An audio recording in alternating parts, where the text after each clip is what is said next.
फिर bile juice का function very short में पूछेगा, पक्का पूछेगा। डबल सर्कुलेशन या आपको लॉन्ग में पूछेगा, 5 मार्क्स का भी आ सकता है। बहुत अच्छे से इसको पढ़ के जाना। इसका डायग्राम भी आप देख लेना, डायग्राम बना के आओगे आपको एक्स्ट्रा नंबर तो मिलने ही मिलने वाले हैं। आपके कोई भी नंबर आपसे छीन नहीं सकता, एक भी नंबर नहीं कटेगा। राधे राधे बच्चों, आज हम क्लास 10th बायोलॉजी का जो फर्स्ट चैप्टर है आपका लाइफ प्रोसेस, उसे सिर्फ और सिर्फ 10 मिनट में पूरा का पूरा पढ़ के खत्म करने वाले हैं। तो चलिए लेक्चर को स्टार्ट करते हैं। तो सबसे पहली बात, what are life process. Life process होती क्या है? तो लाइफ प्रोसेस मतलब ऐसी activities necessary to maintain life, वो एक्टिविटीज जो नेसेसरी होती हैं हमारी लाइफ को मेंटेन करने के लिए, जैसे कि न्यूट्रिशन, रेस्पिरेशन, ट्रांसपोर्टेशन और एक्सक्रीशन। इन सबको अब हमें डिटेल में पढ़ना है। अब सीबीएसई ने जो डेफिनेशन दी है लाइफ प्रोसेस की, वो है life processes are basic biological activities that keep an organism alive. Life process ऐसी बेसिक बायोलॉजिकल एक्टिविटीज है जिसकी वजह से एक ऑर्गेनिज्म जिंदा रहता है। अब हम स्टार्ट करते हैं, पहले न्यूट्रिशन से बारी बारी हम सब पढ़ेंगे। न्यूट्रिशन में हम देखते हैं कि मतलब फूड को ऑब्टेन करना और उसे यूज करना। हम पोषण के बारे में पढ़ रहे हैं ना, न्यूट्रिशन यानी कि पोषक। तो हम न्यूट्रिशन खाते हैं, उसको एब्जॉर्ब करवाते हैं अपनी बॉडी में, तभी तो हमारी जो फंक्शंस होती है वो हो पाती हैं। तो वही काम है न्यूट्रिशन का। कितने टाइप के होते हैं? पहला होता है ऑटोट्रॉफिक, दूसरा होता है हेटेरोट्रॉफिक। ऑटोट्रॉफिक का मतलब प्लांट्स यूज फोटोसिंथेसिस। प्लांट्स क्या करते हैं? फोटोसिंथेसिस का यूज करते हैं।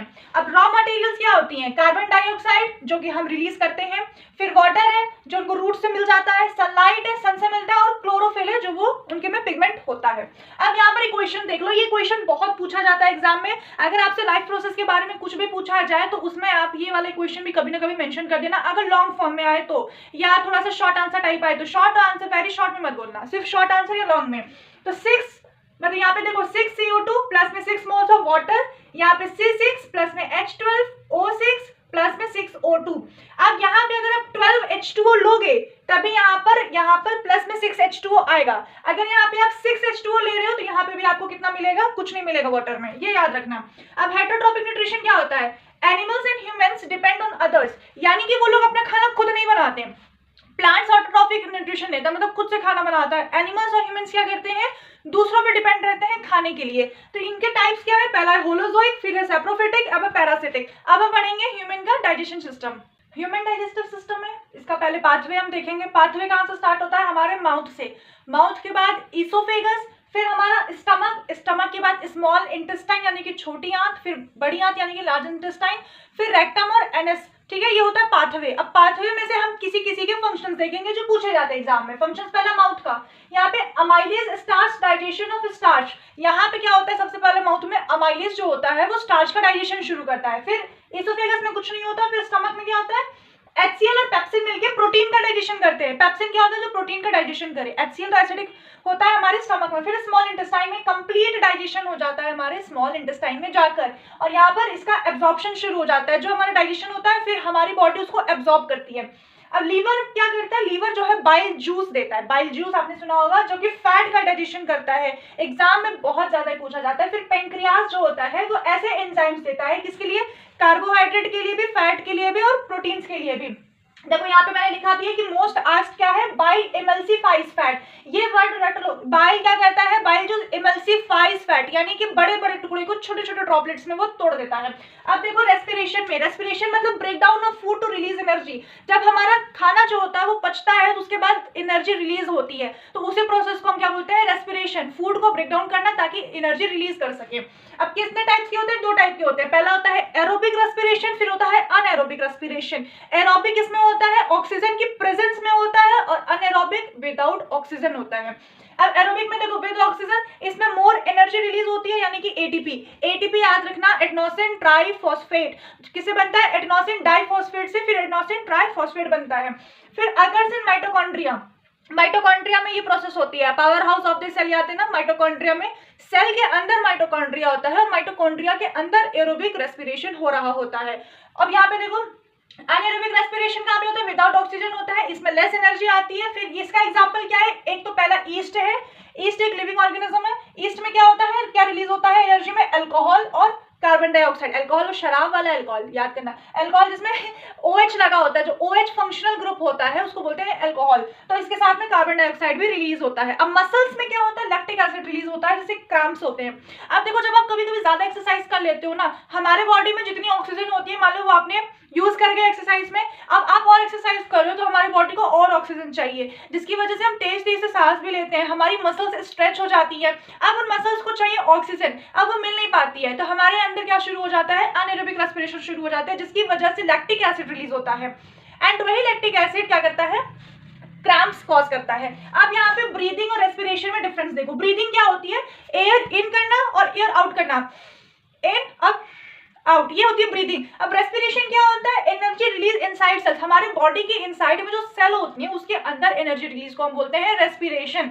तो अब हम देखेंगे ट्रांसपोर्टेशन का। तो ट्रांसपोर्टेशन में पहले हम प्लांट्स का देखते हैं कि प्लांट्स में किस तरह से चीजें ट्रांसपोर्ट होती हैं। पहला है जाइलम, जैसा आपको पता है जाइलम में क्या होता है, वाटर और मिनरल का ट्रांसपोर्टेशन होता है। फिर होता है फ्लोएम, फ्लोएम में फूड यानी कि ग्लूकोज का ट्रांसपोर्टेशन, और इस प्रोसेस को क्या बोलते हैं, ट्रांसपीरेशन बोलते हैं। ट्रांसपोर्टेशन का जो प्रोसेस होता है प्लांट्स में उसको बोलते हैं ट्रांसपीरेशन, ऑस्मोटिक पुल भी बोला जाता है। ठीक है, तो ये टर्म याद रखना। अगर ऐसे कुछ कुछ टर्म्स अगर आप लिखोगे ना अपने आंसर शीट में, आपको ऑटोमेटिकली कुछ ना कुछ पॉइंट्स नंबर एक्स्ट्रा मिलने वाले हैं। अब ह्यूमंस में देखो, ह्यूमंस में मेनली जो फ्लूइड्स होते हैं वो दो होते हैं। पहला फ्लूइड होता है आपका ब्लड और दूसरा होता है लिम्फ। अब हार्ट के बारे में कुछ बेसिक चीजें देख लें। हार्ट में आपके होते हैं 4 चैम्बर। ठीक है, कितना चैम्बर होता है, 4 चैम्बर हार्ट होता है। पहला है आपका राइट एट्रियम, राइट वेंट्रिकल, फिर लेफ्ट एट्रियम और left ventricle.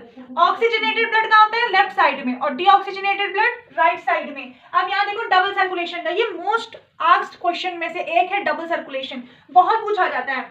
Blood passes through heart twice in one cycle. जब एक साइकिल मतलब ट्वाइस इन वन साइकिल, समझ रहे हो, एक ही साइकिल में 2 बार जब दिल से आपका जो ब्लड है वो पास करता है तो उसको बोलते हैं डबल सर्कुलेशन।